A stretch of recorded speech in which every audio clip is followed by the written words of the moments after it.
오늘날 기독교회가 100% 공개하지 않는 진리가 있습니다. 그것이 무엇일까요? 그것은 은혜와 하나님의 부르심에 대한 가르침입니다. 성도 여러분, 교회는 왜 하나님의 은혜와 부르심에 대한 진리를 충분히 완전하게 공개하지 못하고 있을까요? 왜냐하면 그것이 공개되면 많은 사람들이 깊은 고민에 빠지기 때문입니다. 어쩌면 많은 사람들이 교회를 떠날지도 모르는 것입니다.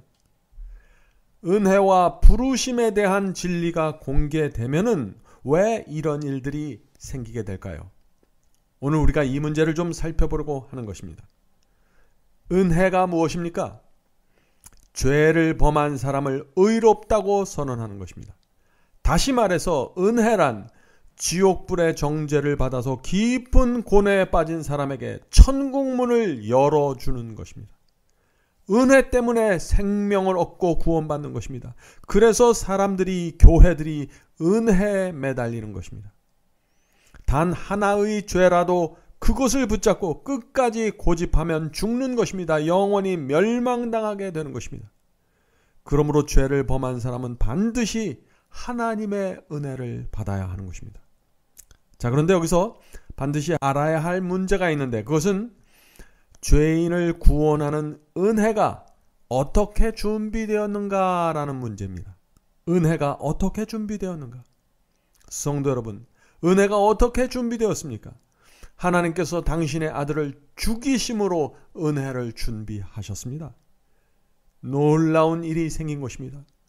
하나님께서 당신의 아들을 죽이심으로 은혜가 마련되어 있는 것입니다.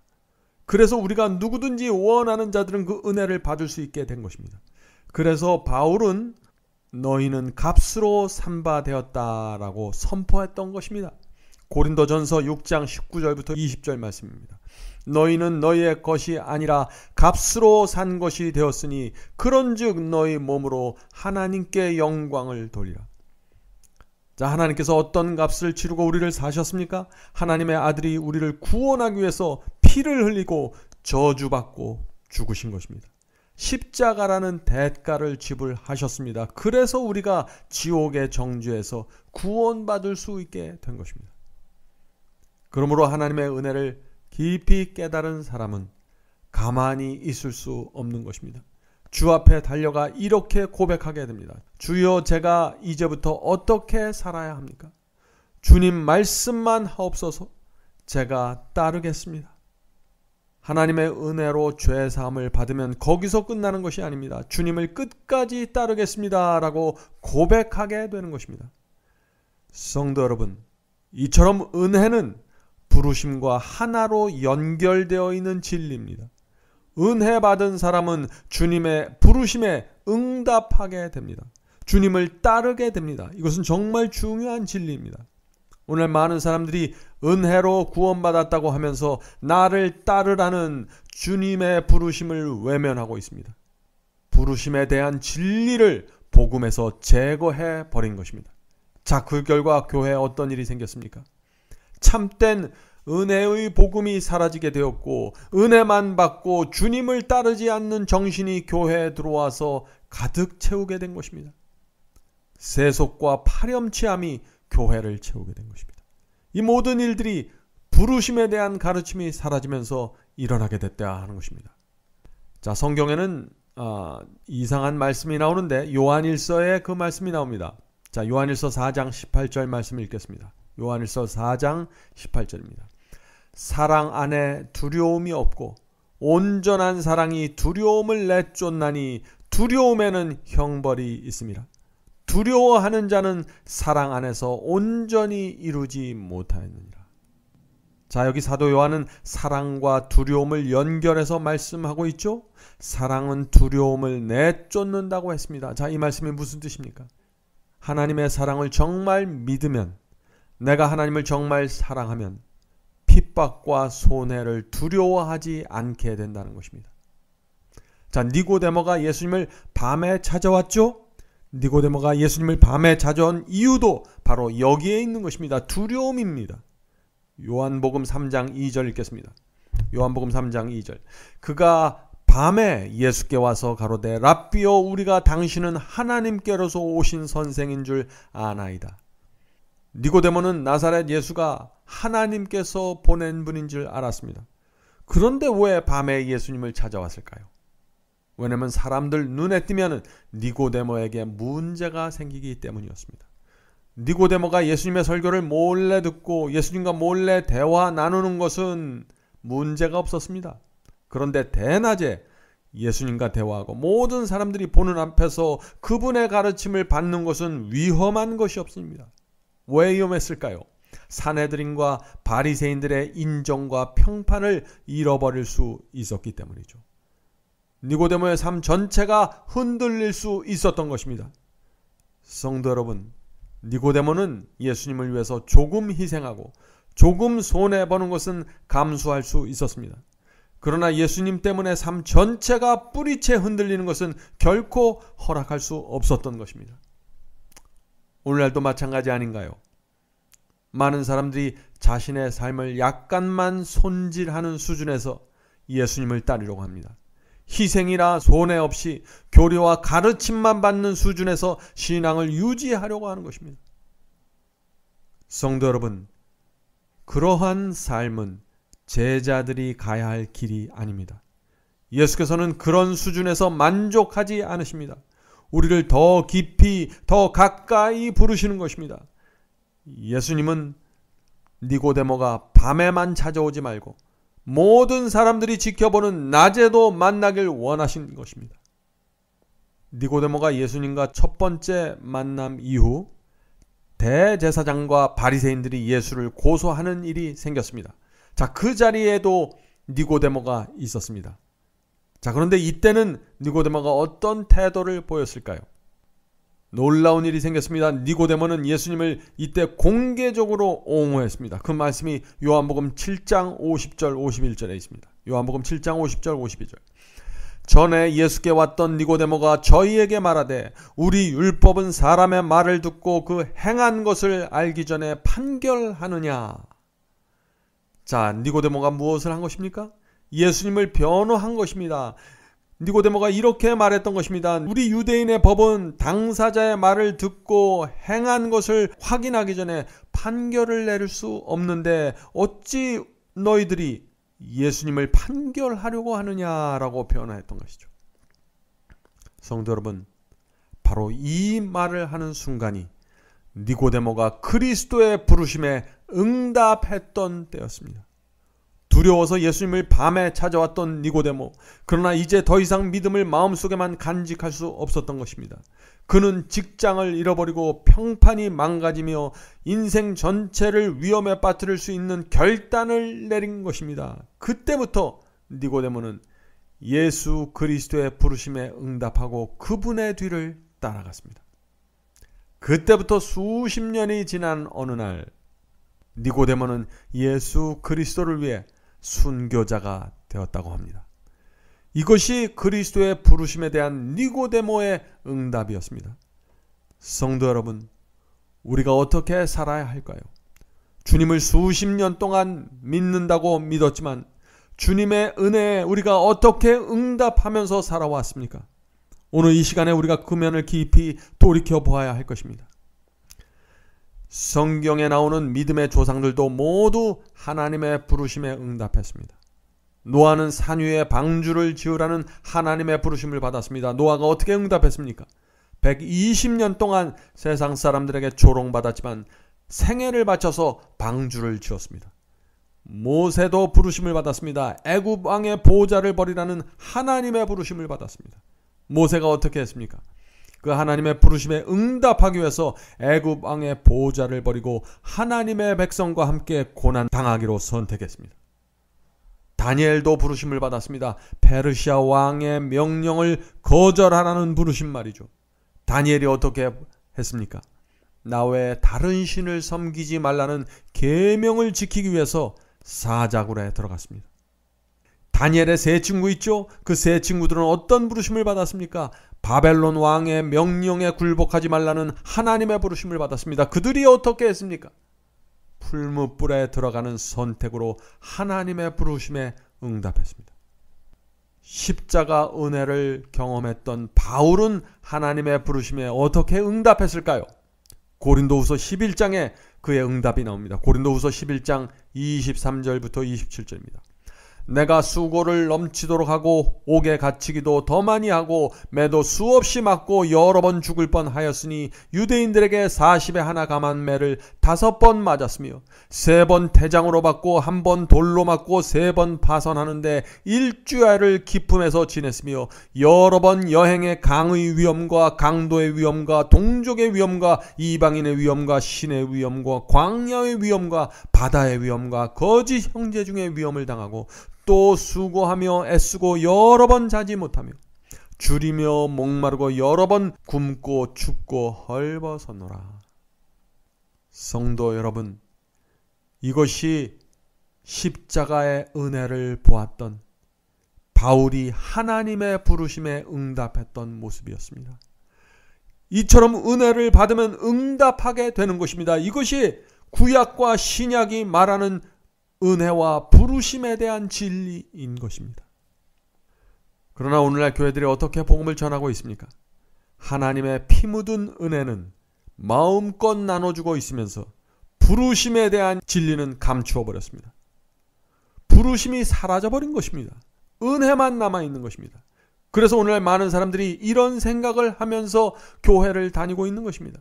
나는 예수님을 정말 사랑합니다. 그러나 예수님의 부르심에 응답하고 예수님을 따르라는 진리는 싫습니다. 주일마다 교회 가는 것은 문제없습니다. 식사, 기도도 열심히 할 수 있습니다. 자동차 범퍼에 물고기 표시 붙이고 창문에 I love Jesus라는 스티커를 붙일 수 있습니다. 그러나 예수님 때문에 내 삶이 방해받고 싶지는 않습니다. 희생은 싫습니다. 성도 여러분, 이것이 오늘날 교회의 모습이 아닌가요? 우리는 성경이 말하는 진리를 정확하게 보아야 합니다. 진리는 이것입니다. 회개 없이는 용서도 없습니다. 죄를 버리지 않는 회개란 없습니다. 십자가 없이는 면류관도 없습니다. 자아가 죽지 않으면 생명이 없습니다. 순종하지 않는 믿음은 거짓입니다. 개혁이 없는 신앙은 자기 기만에 불과합니다. 구원은 믿음으로 얻지만 순종이 없는 믿음은 죽은 믿음입니다. 주님의 은혜를 정말 받으면 주님을 따르게 됩니다. 성도 여러분, 이것이 진리입니다. 그러므로 주님의 은혜를 아는가 모르는가로 우리의 신앙이 전혀 다른 모습이 될 수 있는 것입니다. 십자가의 은혜를 우리가 정말 알면은 위선과 가식적인 신앙을 버리고 불순종의 신앙을 버리고 주님께 모든 것을 드리게 되는 것입니다. 자, 예수께 가는 길 58페이지에 있는 말씀을 좀 나눠보겠습니다. 예수께 가는 길 58페이지입니다. 우리가 정말 십자가의 피의 은혜를 알면 모든 위선과 허식에서 벗어나게 된다. 스스로를 속이는 기만에서 벗어나게 된다. 인간의 자존심도 경건의 모습을 어느 정도 만들어낼 수 있다. 그리고 이기심을 가진 자도 겉으로는 너그러운 행동을 할 수 있다. 자, 그렇다면 우리가 하나님과 사탄 중 누구의 편에 속했는가 어떻게 알 수 있을까? 이 질문에 대답해보라. 누가 마음을 지배하고 있는가? 우리의 생각이 누구에게 가 있는가? 우리가 누구에 대하여 말하기를 좋아하는가? 우리의 열정적인 애정과 우리의 최고의 힘을 누구를 위해서 사용하고 있는가?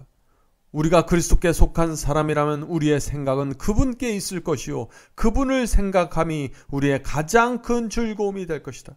그리고 우리의 모든 소유와 몸을 모두 하나님께 바치게 될 것이다. 얼마나 분명한 말씀입니까? 하나님의 은혜에 붙잡히게 되면 그분을 위해서 살아가게 됩니다. 드리게 됩니다. 십자가의 은혜에 붙잡히면 우리의 마음이 어떤 변화가 생길까요? 은혜를 알면은, 은혜가 우리 마음속에 들어오면 우리가 어떻게 변화될까요? 빌립보서 1장 29절에 이렇게 대답합니다. 빌립보서 1장 29절입니다. 그리스도를 위하여 너희에게 은혜를 주신 것은 다만 그를 믿을 뿐 아니라 또한 그를 위하여 고난도 받게 하심이라. 성도 여러분, 우리는 주님을 믿을 뿐 아니라 주님을 위해서 고난도 받는 경지까지 가야 되는 것입니다. 우리의 마음이 은혜를 통해서 변화되었으면 주님을 위해서 고난까지 받고자 하게 되는 것입니다. 이것이 성경이 말하는 참된 변화의 경험입니다. 자, 성격이 불같고 주님을 배반했던 베드로도 어떻게 됐습니까? 결국 주님 앞에 굴복했습니다. 은혜가 베드로로 하여금 이렇게 말하게 했죠. 주는 하나님의 아들이심을 내가 믿노니. 자, 오늘 많은 사람들이 이 고백하는 수준, 이 수준까지는 따라옵니다. 그러나 베드로에게 은혜의 역사는 거기서 끝나지 않았던 것입니다. 은혜는 베드로를 충성하는 곳까지 끌고 갔습니다. 그래서 베드로가 어떻게 됐습니까? 나를 따르라는 주님의 부르심에 순교로서 응답했던 것입니다. 순교가 있고 핍박이 있던 시대에는 모든 그리스도인들이 그렇게 살았습니다. 교회가 핍박받던 시대에는 은혜와 부르심에 대한 진리가 분명하게 나타났습니다. 서기 3세기까지는, 적어도 서기 3세기까지는 그리스도의 은혜를 받아들인 사람들은 가난과 핍박이라는 부르심에 충성으로 응답했습니다. 그 시대에는 은혜와 부르심이 하나로 연결되어 있었습니다. 그래서 누구든지 은혜를 받으면 부르심에 응답해야 된다고 생각했던 것입니다. 그러나 핍박이 사라지면서 은혜에 대한 진리가 크게 흔들리기 시작했습니다. 성도 여러분, 기독교 역사에서 언제 핍박이 사라지게 되었습니까? 콘스탄티누스 로마 황제가 기독교회로 개종하면서 기독교는 로마 최고의 인기 종교가 되었습니다. 핍박이 사라졌습니다. 엄청난 숫자의 이방인들이 교회 안으로 밀려 들어왔고 교회 안에 돈과 명예와 권력이 홍수처럼 들이닥쳤습니다. 그러자 교회가 어떻게 되었을까요? 교회는 급속하게 세속화되었습니다. 그렇게 되면서 은혜에 대한 진리가 사라지기 시작했습니다. 십자가에 피 묻은 은혜로 구원받은 사람은 좁은 길을 걸어야 한다는 그 부르심의 진리가 사라지기 시작했던 것입니다. 성도 여러분, 아십니까? 은혜에 대한 진리가 무너지면 부르심에 대한 진리도 무너진다는 사실을 우리가 알아야 하는 것입니다.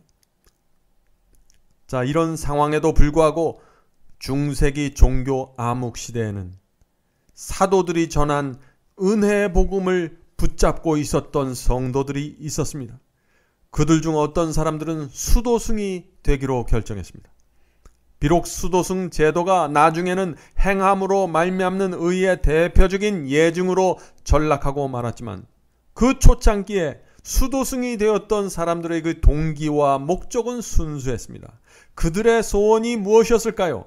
그들의 소원은 십자가의 은혜에 대하여 온 마음을 다해 응답하는 것이었습니다. 그래서 그들이 수도원에 들어가서 절제하면서 경건하게 살려고 애를 썼던 것입니다.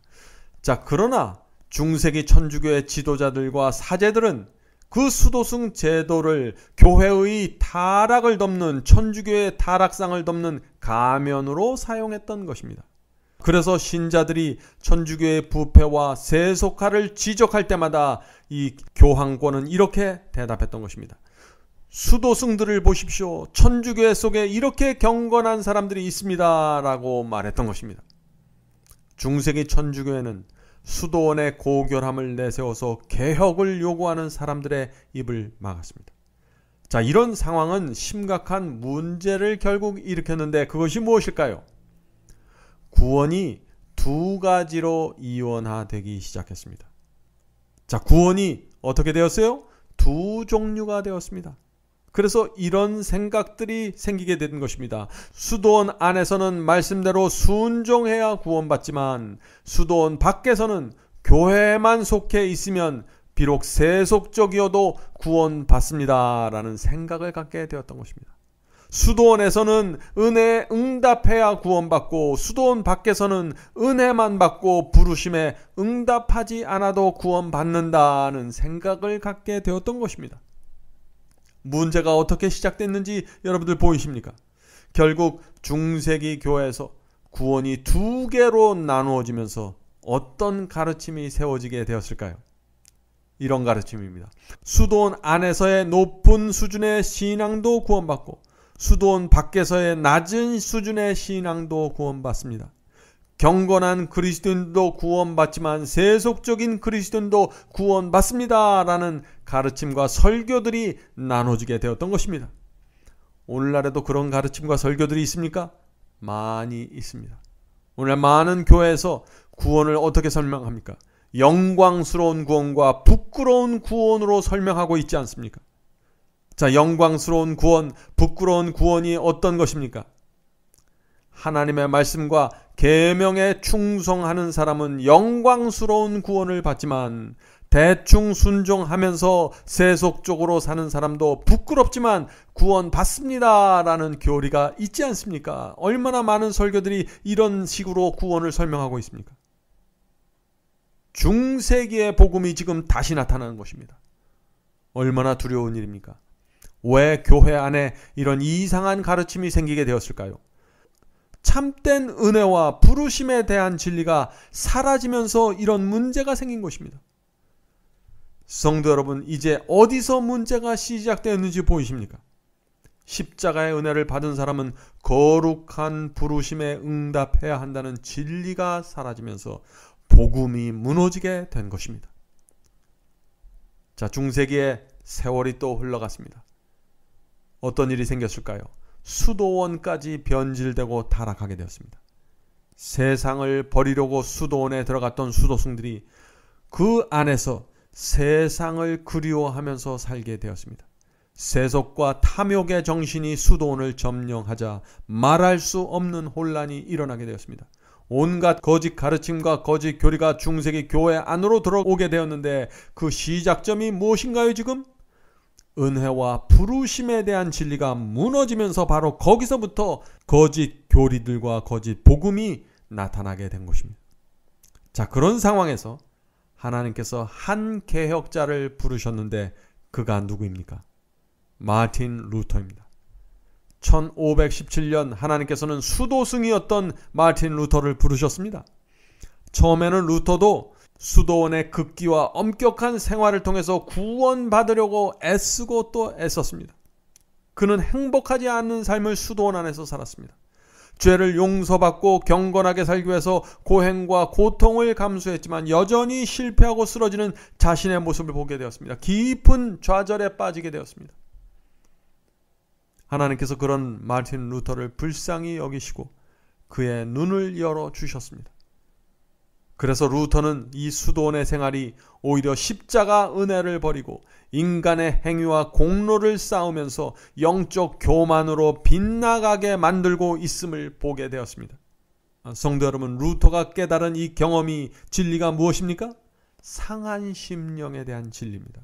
상한 심령으로, 다시 말해서 십자가 피의 은혜 앞에서 산산이 깨진 심령으로 회개하는 사람은 누구나 죄 사함을 받고 구원받는다는 진리입니다. 마틴 루터는 수도원을 떠나기로 결심했습니다. 그는 오직 의인은 믿음으로 산다는 진리를 전하기 시작했습니다.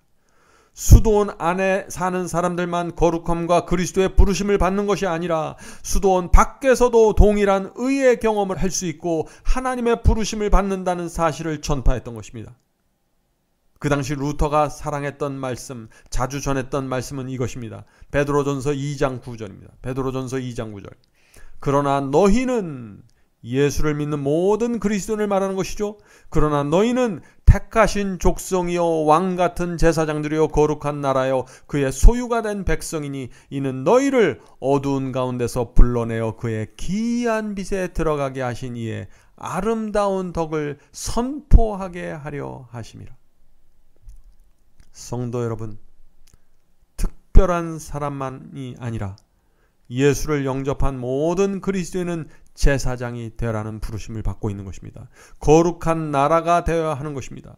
은혜 받은 사람은 부르심에 모두 응답해야 하는 것입니다. 루터가 하나님의 은혜와 복음의 경험을 전하기 시작해서 어떤 일이 생겼습니까? 유럽에 있던 거의 모든 수도승과 사제들이 루터를 대항해서 일어섰습니다. 그들이 어떻게 말했습니까? 너만 경건하고 루터 너만 회개했냐라고 조롱했습니다. 마틴 루터가 그들을 향해서 어떻게 반박했을까요? 그는 이렇게 말했습니다. 비록 우리가 은혜로 구원받고 우리가 할 수 있는 것이 아무것도 없을지라도 우리는 믿음으로 선한 생애를 살 수 있습니다 라고 말했습니다. 그는 바울의 말씀을 이용해서 자신의 가르침을 주장하기 시작했습니다. 그 말씀이 갈라디아 2장 20절의 말씀입니다. 갈라디아 2장 20절. 내가 그리스도와 함께 십자가에 못 박혔나니 그런즉 이제는 내가 사는 것이 아니요 오직 내 안에 그리스도께서 사시는 것이라. 이제 내가 육체 가운데 사는 것은 나를 사랑하사 나를 위하여 자기 자신을 버리신 하나님의 아들을 믿는 믿음 안에서 사는 것이라.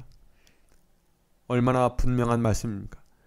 마틴 루터는 바울의 이 말씀을 인용해서 이렇게 설교했습니다. 성도 여러분, 우리는 더 이상 우리의 행함과 공로를 의지하지 말아야 합니다. 우리를 사랑하사 자기 자신을 버리신 그리스도를 믿는 믿음으로 살아야 합니다. 은혜가 우리 자아를 그리스도와 함께 십자가에 못 박아 죽일 것입니다. 얼마나 놀라운 설교입니까? 루터의 계심은 그 당시 교회를 향한 강력한 도전이 되었습니다. 하나님의 은혜를 통해서 심령이 변화되고 새 언약으로 돌아간 루터의 경험은 그 당시 천주교의 수도승과 사제들이 도저히 감당할 수 없는 신앙이었습니다. 마틴 루터는 이렇게 설교했습니다. 그리스도를 따르는 신앙은 수도원 안에서가 아니라 세상 속에서 이루어져야 합니다. 참된 신앙은 어디서나 가능하며 매일의 삶 속에서 이루어져야 합니다. 누구나 그리스도께 직접 나가서 구원받을 수 있습니다. 자, 이런 말씀이 전파됐을 때 그 당시 천주교가 어떻게 반응했을까요? 크게 분노했습니다. 그러나 누구도 루터의 설교와 루터의 가르침에 대항할 수 없었습니다. 왜 그럴까요? 왜냐하면 루터는 성경 위에 정확하게 서 있었기 때문입니다.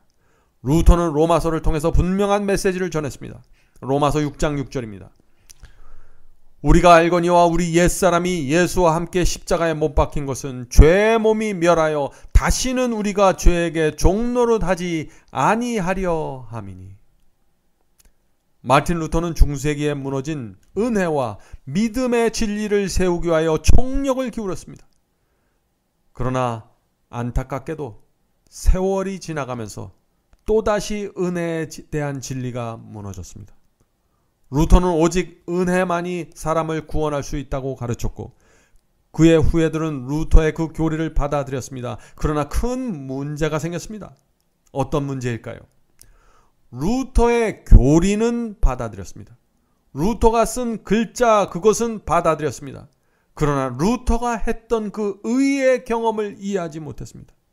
죄의 깊은 구덩이에서 은혜를 붙잡고 빠져나왔던 그 루터의 경험을 그의 후손들은 이해하지 못했습니다. 죄를 사함받는 루터의 그 감격을 이해하지 못했습니다. 회개의 경험, 부르심의 경험을 이해하지 못했습니다. 바로 이것이 오늘날 기독교의 복음에 문제가 생긴 이유입니다. 바로 여기에서 문제가 시작된 것입니다. 죄로부터 구원받은 경험을 이해하지 못한 채 믿음으로 구원받는다는 교리를 글자적으로 문자적으로만 받아들인 사람들은 심각한 오해에 빠지게 되는 것입니다. 그래서 지금도 많은 사람들이 이런 생각들을 하죠. 마틴 루터는 은혜의 복음을 발견한 후부터 더 이상 하나님의 말씀과 계명에 순종할 필요가 없다고 믿었습니다. 그는 오직 믿음으로만 구원받는다는 진리를 선포했습니다. 성도 여러분, 정말 그럴까요? 정말 루터는 십자가의 은혜가 하나님의 말씀과 계명에 대한 순종의 의무를 제거하였다는 믿음을 가졌을까요? 그렇지 않습니다. 루터의 말을 직접 들어보시기 바랍니다. 루터의 말입니다. 하나님의 법, 즉 계명이 폐지되어야 한다는 이론이 어떻게 나올 수 있는가? 이 말씀이 무슨 뜻입니까? 하나님의 은혜가 어떻게 하나님의 법을, 하나님의 계명을 폐지시킬 수 있다는 교리가 어떻게 나올 수 있는가라는 반박이죠. 계속해서 읽어보죠. 나의 논리로는 그와 같은 결론을 얻을 수 없다. 법이 폐지되었다는 논리를 주장하는 사람을 만나서 그가 어떻게 그런 말을 할 수 있는지에 대해서 들어보고 싶다. 죄에 묶여서 죄를 범하고 있는 사람이 어떻게 법을, 계명을 없애버릴 수 있단 말인가?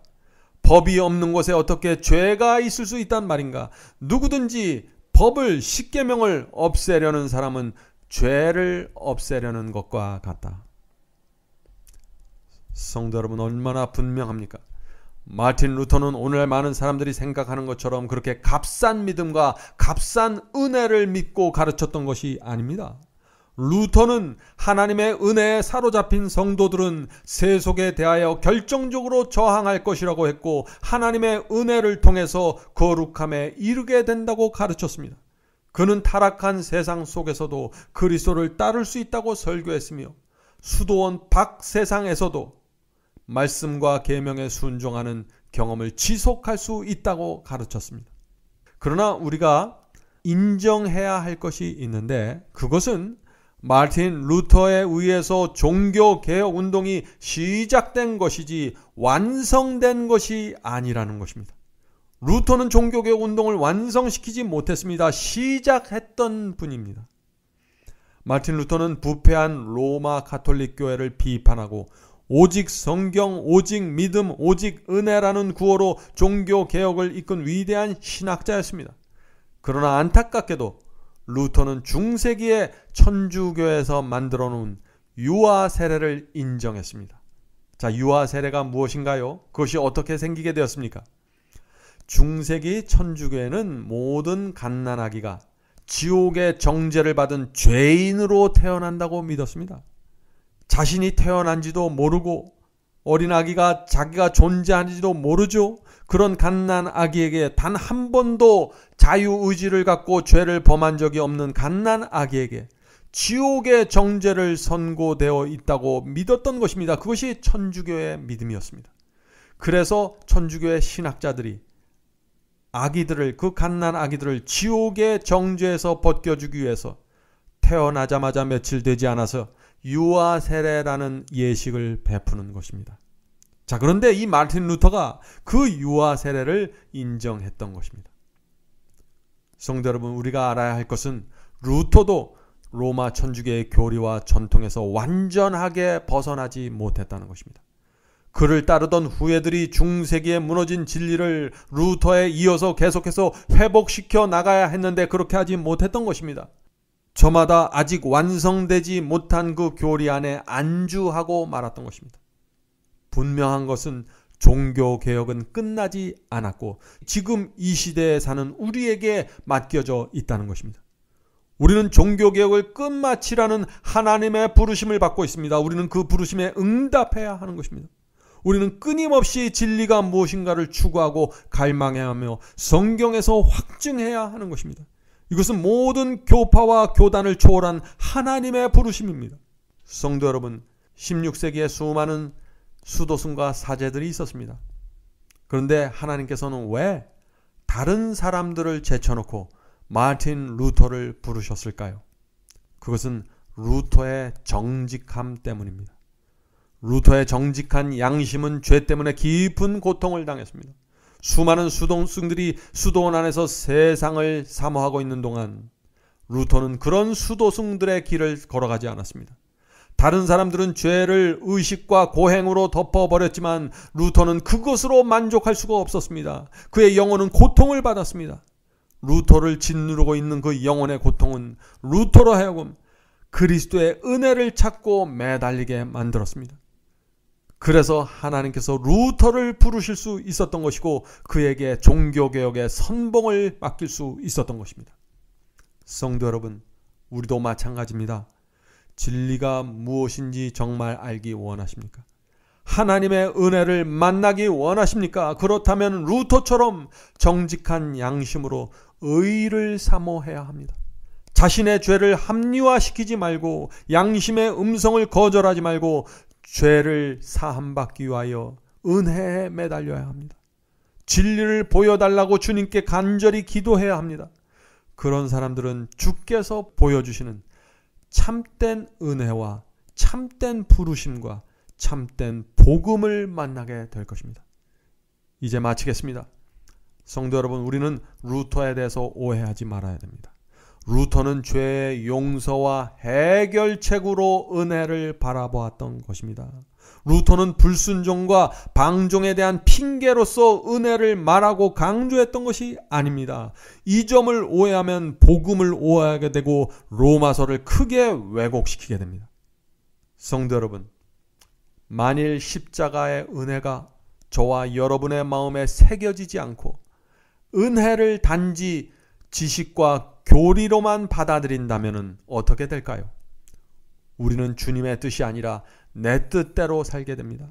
내가 원하는 대로 마음대로 살아가게 됩니다. 악한 본성이 원하는 대로 죄를 범하게 되고 원하는 곳을 마음대로 가게 될 것입니다. 그러면서도 여전히 하나님의 은혜가 나를 덮어준다고 믿게 될 것입니다. 나는 구원받았다고 그렇게 착각하게 될 것입니다. 얼마나 두려운 일입니까? 하나님의 은혜에 붙잡힌 사람들은요, 그렇게 갈 수가 없는 것입니다. 이 세상에서 참된 만족과 행복을 하나님의 은혜 속에서 누리게 됩니다. 자, 바울의 말을 들어보시기 바랍니다. 빌립보서 4장 11절과 13절입니다. 어떠한 형편에든지 내가 자족하기를 배웠노니 내가 비천에 처할 줄도 알고 풍부에 처할 줄도 알아. 모든 일에 배부르며 배고픔과 풍부와 궁핍에도 일체의 비결을 배우노라. 내게 능력 주시는 자 안에서 내가 모든 것을 할 수 있느니라. 성도 여러분, 내게 능력 주시는 자 안에서 모든 것을 하기 원하십니까? 그렇다면 그리스도 안에서 자족하는 법을 배워야 합니다. 그리스도를 바라보시기 바랍니다. 십자가를 깊이 바라보시길 바랍니다. 그런 사람의 심령 속에는 은혜가 밀려 들어오게 될 것입니다. 그래서 주여, 저는 주님을 따르고 싶습니다. 주여, 저를 인도하여 주시옵소서라고 응답하게 될 것입니다. 그런 성도는 어떤 형편에서도 자족하게 되고 이 세상이 줄 수 없는 평안을 갖게 될 것입니다. 하나님의 한량없는 은혜를 찬송하게 될 것입니다. 성도 여러분, 은혜를 받은 사람은 은혜로운 사람이 될 것입니다. 가난해도 풍요로움을 누리고 나눠주게 될 것입니다. 부디 성령께서 우리 눈을 열어주셔서 은혜와 부르심에 대한 진리를 보여주시길 간절히 바랍니다. 하늘에 계신 아버지, 하나님의 은혜를 알게 해 주시옵소서. 깨닫게 해 주시옵소서. 저희가 그것을 알지 못하면은 이 세상에 있는 수많은 잘못된 교리와 거짓 복음으로 빨려 들어가게 됩니다. 주여, 도와주시옵소서. 하나님의 십자가의 은혜가 무엇이고 그것이 내 마음과 생애 속에 어떤 변화를 일으킬 수 있는지 참된 복음의 도를 깨닫게 도와주시옵소서. 하늘에 계신 아버지, 저희의 마음에 십자가의 그 피에 젖은 은혜가 밀려 들어와서 저희의 마음이 은혜의 종이 될 수 있도록 도와주시옵소서. 빚진 자의 심령이 될 수 있도록 도와주시옵소서. 그래서 이 세상을 나그네로 살 수 있도록 도와주시옵소서. 죄와 세속을 미워하는 심령으로 이 세상을 당당하게 걸어갈 수 있도록 붙잡아 주시옵소서. 예수님의 이름으로 간절히 기도드립니다. 아멘.